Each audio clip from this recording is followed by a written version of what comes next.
Mister নুডলসের ramen noodles যেটা আছে এটা কিন্তু তোমরা অনেক দেখতে পাচ্ছ ইদানিং এইটার ভিডিও অনেক ভাইরাল হচ্ছে। তো তাড়াতাড়ি ভিডিও দেখে আমি নিয়ে আসলাম মিস্টার নুডলসের 2x রামেন। তো ফার্স্টে প্যাকেজিংটা দেখাচ্ছি। তো এরপর আমি ভিতরে দুইটা মশলা ছিল, একটা ছিল ঝাল যেটা আর একটা ছিল সিসিমি। এরপর অ্যাকচুয়ালি পানি গরম দিয়ে আমি নুডলসটা যেরকম ভাবে ফার্স্টে ওরা সিদ্ধ করে নেয় আমি ওইভাবে সিদ্ধ করে নিব। নুডলসটা একটু মোটা হওয়াতে তোমার একটু সিদ্ধ করতে একটু টাইম লাগে, তো আমি জাল কমিয়ে আমি একটু সিদ্ধ করে নিলাম ভালো মতন ভাবে। আমি একটু সুপি ভাবে খাবো, তো এই জন্য আমি একটু ঝোল করে রেখেছিলাম।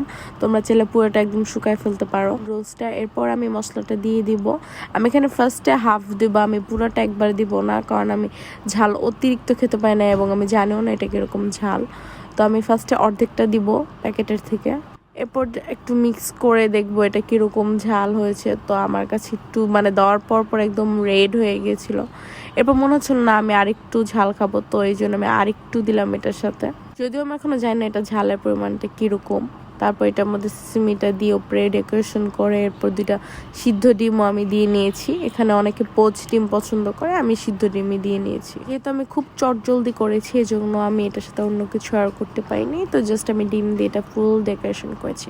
এখন আমি এটা তোমাদের সামনে খেয়ে আমি এটা রিভিউ বলবো। প্রথম বাইটটা আমি নিব, এই যে এই কাঠিটা যেরকম ওরা খায় রামেনটা দিয়ে, তো আমি ওই কাঠিটা একটু সংগ্রহ করেছি।